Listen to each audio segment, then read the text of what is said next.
ശ്രീ സജ്ജന കൂടി ഇപ്പോൾ ചേരുന്നുണ്ട്. യൂത്ത് കോൺഗ്രസ് നേതാവ് കൂടിയാണ്. സജ്ജന, ഇവിടെ ഇതാ രമേശ് ചെന്നിത്തലയെ പോലെയുള്ളവർ പറയുന്നത് സ്വർണ്ണക്കൊള്ള ഉൾപ്പെടെയുള്ള വിഷയങ്ങൾ സജീവ ചർച്ചയായി നിൽക്കുന്ന ഒരു സമയമാണ്, തെരഞ്ഞെടുപ്പ് ഘട്ടമാണ്.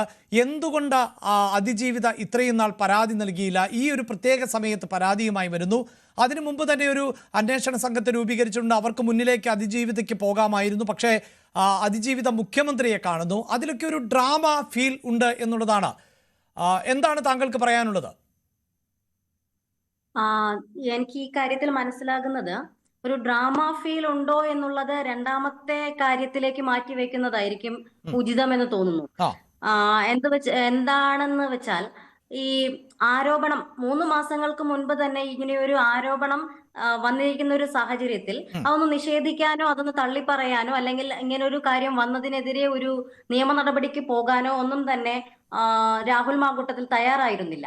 പക്ഷെ ഇപ്പോൾ മുഖ്യമന്ത്രിക്ക് നേരെ ഇത്രയും നാൾ പരാതിയില്ല എന്നുള്ളതായിരുന്നു. അപ്പൊ ഇപ്പോൾ പരാതി വന്നതിന് ശേഷം അതിൽ മറ്റെന്തെങ്കിലും പറഞ്ഞൊഴിയുന്ന ഈ പരാതിയിലെ സത്യാവസ്ഥ എന്താണെന്ന് മനസ്സിലാക്കിക്കൊണ്ട് അതുമായി മുന്നോട്ട് പോകുന്നതായിരിക്കും ഉചിതം എന്നുള്ളതാണ് കാര്യം. ഞാൻ ഇതിൽ ഞാൻ എന്റെ പരാതിയിൽ AICCക്ക് ഞാൻ നൽകിയ പരാതിയിൽ ഉന്നയിച്ചിരുന്നത് പോലെ തന്നെ അദ്ദേഹത്തെ ഈ പാർട്ടിയിൽ നിന്ന്, പ്രത്യേകിച്ച് പ്രിയങ്ക ഗാന്ധി പോലെ ഒരു നേതാവ് പ്രതിനിധാനം ചെയ്യുന്ന ഒരു കേരളം പോലൊരു സംസ്ഥാനത്തിൽ അത്രയും രാഹുൽ ഗാന്ധി ആകട്ടെ, അദ്ദേഹം ഒക്കെ വളരെ കൃത്യമായ രീതിയിൽ മോണിറ്റർ ചെയ്തുകൊണ്ടിരിക്കുന്ന കേരളം പോലൊരു സംസ്ഥാനത്ത് ഇത്രയും ഒരു ആരോപണവും പരാതിയും ഒക്കെ നേരിടുന്ന ഒരു വ്യക്തിയെ കോൺഗ്രസിന്റെ MLA ആയി തുടർന്നു പോകുന്നതിലും അദ്ദേഹത്തെ ഈ പാർട്ടിയിൽ തന്നെ വെച്ച് പൊറപ്പിക്കുന്നതിലും ഒക്കെയുള്ള ഒരു ബുദ്ധിമുട്ട് വരും കാലങ്ങളിൽ കോൺഗ്രസ് പാർട്ടി അനുഭവിക്കേണ്ടി വരും. അപ്പൊ അതിന് തടയിടുന്നതിലേക്കായി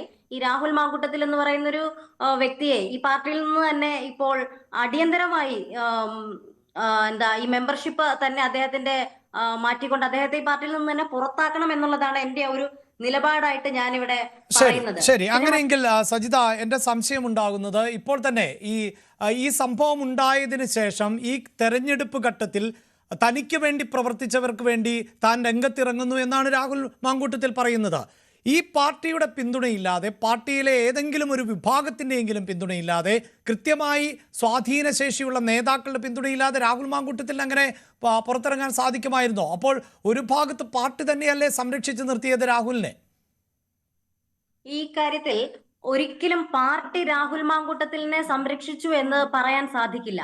എന്താണെന്ന് വെച്ചാൽ, ഈ അടിയന്തരം ഈ ഒരു ആരോപണം നേരിട്ട് ഉടനടി തന്നെ മറ്റേത് പാർട്ടിയും കൈക്കൊള്ളുന്നതിനേക്കാൾ മികച്ച രീതിയിൽ മാതൃകാപരമായ നടപടിയെടുക്കലായിരുന്നു സസ്പെൻഷൻ ലേക്ക് മാറ്റുക എന്നുള്ളത്.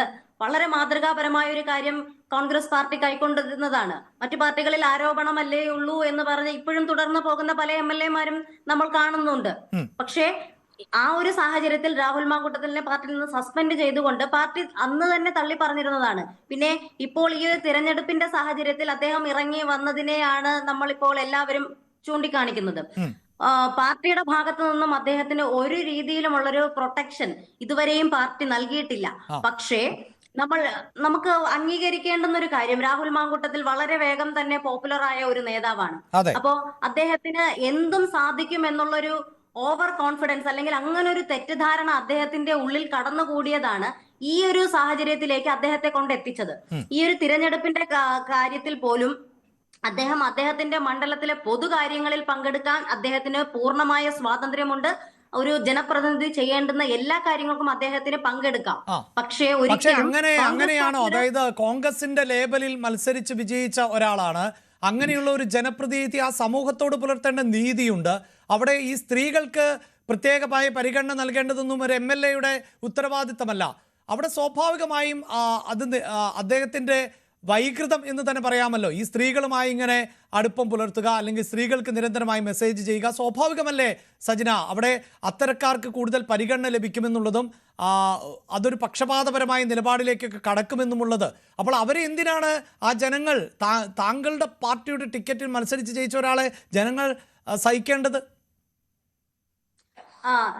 ഇത് നോക്കൂ, ഞാനിപ്പോ നേരത്തെ സൂചിപ്പിച്ചതുപോലെ തന്നെ അദ്ദേഹത്തെ പാർട്ടിയിൽ നിന്ന് ഇപ്പോൾ മാറ്റിയിരിക്കുകയാണ്. അദ്ദേഹം MLA സ്ഥാനം രാജിവെച്ചിട്ടില്ല എന്നുള്ളത് വസ്തുതയാണ്.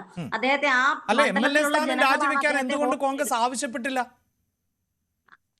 ഒരു ആരോപണത്തിന്റെ അടിസ്ഥാനത്തിൽ അദ്ദേഹത്തിന്റെ രാജി ആവശ്യപ്പെടുന്നതല്ല ചെയ്തിരുന്നത്. അദ്ദേഹത്തെ പാർട്ടിയിൽ നിന്ന് സസ്പെൻഡ് ചെയ്തു. പിന്നെ അതിനുശേഷമുള്ള കാര്യങ്ങളാണ്. ഇപ്പോൾ ആ യുവതി അന്നേ പരാതിയുമായി മുന്നോട്ട് വന്നിരുന്നു എങ്കിൽ ഇപ്പോൾ ഈ പറയുന്ന ചോദ്യം നമുക്ക് പ്രസക്തമായിരിക്കില്ല. കാര്യം അദ്ദേഹത്തിനോട് അന്ന് തന്നെ രാജി അല്ല, അത് ആവശ്യപ്പെട്ട് ശരി, അത് താങ്കൾ പറഞ്ഞു ശരി. ഇതാ പുറത്താക്കുമായിരുന്നു. MV ഗോവിന്ദൻ ഇവിടെ ആവശ്യപ്പെട്ടിരിക്കുന്നു ഇനി MLA സ്ഥാനത്ത് തുടരരുത് എന്ന്. എന്താണ് കോൺഗ്രസിന്റെ നിലപാട് എന്ന് വരും ദിവസം KPCC അധ്യക്ഷൻ പറയുമെന്ന് താങ്കൾ പ്രതീക്ഷിക്കുന്നുണ്ടോ? ഇങ്ങനെ ഒരു പരാതി വന്ന പശ്ചാത്തലത്തിൽ രാഹുൽ മാങ്കൂട്ടൻ രാജിവെക്കുകയാണ് ചെയ്യേണ്ടത് എന്ന് കോൺഗ്രസിന്റെ സമുന്നതരായ നേതാക്കൾ പറയുമെന്ന് താങ്കൾ പ്രതീക്ഷിക്കുന്നുണ്ടോ? ഈ ഈ ഈ ഒരു വിഷയത്തിൽ രാഹുൽ രാജിവെക്കുക, MLA സ്ഥാനം രാജിവെക്കുക മാത്രമല്ല ചെയ്യേണ്ടുന്നത്. ഞാൻ എന്റെ ഫേസ്ബുക്ക് പോസ്റ്റിൽ കുറിച്ചതുപോലെ തന്നെ അദ്ദേഹത്തെ ഈ പാർട്ടിയിൽ നിന്ന് പടിയടച്ച് പിണ്ടം വെക്കുക തന്നെ ചെയ്യണം. അദ്ദേഹത്തെ ഈ പാർട്ടിയുടെ പ്രാഥമിക അംഗത്വത്തിൽ നിന്ന് വരെ തന്നെ പുറത്താക്കി ഒരു കോൺഗ്രസ്സുകാരൻ മാതൃക കാണിക്കേണ്ടുന്ന ഒരു ജനപ്രതിനിധി എങ്ങനെയാകണം എന്ന് മാതൃക കാണിക്കേണ്ടിടത്ത് എങ്ങനെ ആകരുത് എന്നതിനുള്ള ഉത്തമ ഉദാഹരണമായി രാഹുൽ മാങ്കൂട്ടത്തിൽ മാറിയിരിക്കുമ്പോൾ അതുപോലുള്ള ഒരാളെ ഈ പാർട്ടിയിൽ ഇനിയും വെച്ചു പൊറപ്പിക്കുന്നത് പാർട്ടിക്ക് നാളുകളിൽ വരും കാലങ്ങളിൽ ദോഷകരമായി മാറുമെന്നുള്ളത് നേതാക്കൾക്ക് ഉത്തമമായ ബോധ്യമുണ്ടാകും. ആ ഒരൊറ്റ ബോധ്യത്തിൽ അവിടെയാണ് സജന എനിക്ക് സംശയമുണ്ടാകുന്നത്. താങ്കൾ ഇത്രമേൽ ശക്തിയുക്തമായി ഇത് പറയുന്നത് രാഹുലിനെതിരായ ആരോപണം വസ്തുതാപരമാണ് എന്നും അത് ഒന്നിലധികം ആളുകൾക്കുള്ള ആക്ഷേപമാണ് എന്നും താങ്കൾക്ക് ബോധ്യമുള്ളത് കൊണ്ടല്ലേ? ചോദ്യം ഒന്നുകൂടെ.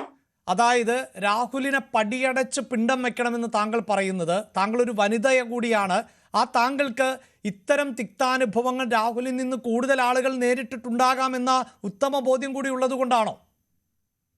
നമ്മൾ ഈ ആരോപണം വന്ന സമയങ്ങളിൽ തന്നെ കണ്ടിരുന്നതാണ്.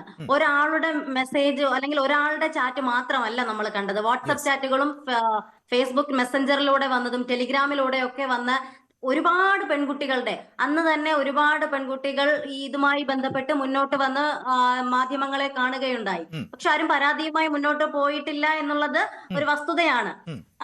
മുന്നോട്ട് വന്നിട്ടുണ്ട്.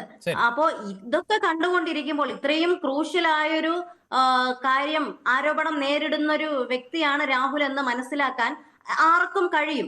അവിടെയാണ് എനിക്ക് ഈ നേതൃത്വവുമായി ബന്ധപ്പെട്ട് സംശയങ്ങൾ ഉയരുന്നത്. ശ്രീ സജന, എന്തുകൊണ്ട് താങ്കൾക്കുണ്ടായ ബോധ്യം കോൺഗ്രസിന്റെ നേതാക്കൾക്കുണ്ടായില്ല? ഒരിക്കലും ഈ ഒരു വിഷയവുമായി ബന്ധപ്പെട്ട് കോൺഗ്രസിലെ നേതാക്കൾക്ക് ഒരു തരത്തിലുമുള്ള സംശയങ്ങളും ഇല്ല. രാഹുൽ മാങ്കൂട്ടത്തിന്റെ ഭാഗത്തു നിന്നും ഒരു തെറ്റ് സംഭവിച്ചിട്ടുണ്ട് എന്ന് പാർട്ടിക്ക് ബോധ്യമായതിന്റെ അടിസ്ഥാനത്തിലാണ് അദ്ദേഹത്തെ സസ്പെൻഷനിലാക്കിയിരിക്കുന്നത്. അത് നമ്മൾ കൃത്യമായി മനസ്സിലാക്കേണ്ടുന്ന കാര്യമാണ്. ഒരു കാര്യം കൂടി, ഇപ്പോഴിതാ താങ്കൾക്ക് നേരെ വലിയ സൈബർ ആക്രമണം നടക്കുന്നു എന്നാണ് എനിക്ക് മനസ്സിലാക്കാൻ സാധിക്കുന്നത്. അങ്ങേയറ്റം മോശമായ പദപ്രയോഗമടക്കം താങ്കൾക്ക് നേരെ ഉയരുന്നുണ്ട്. അത് ഈ പാർട്ടി അനുഭാവികളുടെ ഭാഗത്ത് നിന്ന് തന്നെയല്ലേ? ഇതിൽ പാർട്ടി അനുഭാവികളാണോ അവർ എന്നുള്ളത് നമ്മൾ എടുത്തൊന്ന് പരിശോധിക്കേണ്ടുന്നതാണ്. എന്താന്ന് വെച്ചാൽ ഇപ്പോൾ നടി ആക്രമിക്കപ്പെട്ട വിഷയത്തിൽ ശക്തമായ ഒരു സ്റ്റാൻഡ് എടുത്തൊരു ആളാണ് ബഹുമാന്യനായ നേതാവ് ശ്രീ PT തോമസ്. അപ്പോ അദ്ദേഹത്തിന്റെ ഭാര്യ ബഹുമാനപ്പെട്ട ഉമാ തോമസ് MLA ഉൾപ്പെടെ ഈ ഒരു ആരോപണം നടന്ന സമയത്ത് ആ ഉമാ തോമസ് ഉൾപ്പെടെ മുന്നോട്ട് വന്ന് അവരുടെ അതൃപ്തിയും രാഹുലിനെതിരെയുള്ള നിലപാടുകളും അറിയിച്ചപ്പോൾ ആ ഒരു നേതാവ് പോലും വളരെ മോശമായ രീതിയിൽ സൈബർ ഇടങ്ങളിൽ വേട്ടയാടപ്പെട്ടു. അപ്പോൾ സ്വാഭാവികമായും ഞാനും വേട്ടയാടപ്പെടാം എന്നുള്ളതിന് യാതൊരു രീതിയിലുള്ള വേട്ടയാടൽ താങ്കളുടെ ചേരിയിൽ നിന്ന് തന്നെയാണോ എന്നതാണ് സംശയം. അതെ, അതിലേക്കാണ് വരുന്നത്. അപ്പൊ അതൊരു സംശയം മാത്രമാണ്.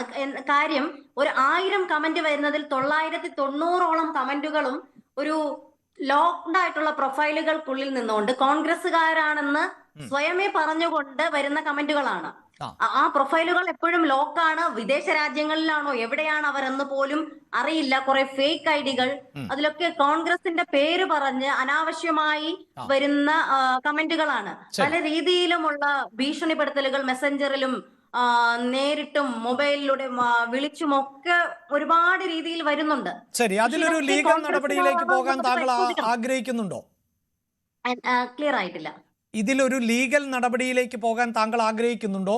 ഒപ്പം പാർട്ടി നേതൃത്വത്തെ ഈ ഒരു സൈബർ ആക്രമണത്തെക്കുറിച്ച് ബോധ്യപ്പെടുത്താൻ ആഗ്രഹമുണ്ടോ? ഇതൊരു ലീഗൽ മൂവ്മെന്റിലേക്ക് പോകുന്നതിനോട് താല്പര്യമില്ല. എന്താണെന്ന് വെച്ചാൽ ആരാണ് ഇതിന്റെയൊക്കെ പിന്നിൽ പ്രവർത്തിക്കുന്നതെന്ന് വെച്ചാൽ അവരുടെ ഒരു ഐഡന്റിറ്റി പോലും പുറത്ത് കാണിക്കാൻ ധൈര്യമില്ലാത്ത, അത്രയ്ക്ക് പോലും നട്ടൽ ഉറപ്പില്ലാത്തവരാണ് ഈ പ്രതികരണവുമായി മുന്നോട്ട് വരുന്ന സ്ത്രീകളെ. അതെ, ഭീരുക്കളാണ്. പ്രതികരണവുമായി ഇത്രയും ഉറച്ച ശബ്ദത്തോടെ മുന്നോട്ട് വരുന്ന സ്ത്രീകളെ അനാവശ്യം പറഞ്ഞുകൊണ്ട് വരുന്നത്. പാർട്ടി നേതൃത്വത്തിന്റെ ശ്രദ്ധയിൽപ്പെടുത്തുമോ? പാർട്ടി നേതൃത്വം ഇത് കണ്ടുകൊണ്ടിരിക്കുകയല്ലേ. ശരി ശരി. ഇത് കോൺഗ്രസ്സുകാരാണോ എന്ന് തന്നെ നമുക്ക് എന്തായാലും ഇനി പാർട്ടിയുടെ ഭാഗത്ത് നിന്ന് ഒരു തരത്തിലുമുള്ള സംരക്ഷണമോ കരുതലോ അനുകൂല പ്രസ്താവനയോ ഉണ്ടാകില്ല എന്ന് താങ്കൾ പ്രതീക്ഷിക്കുകയാണല്ലേ?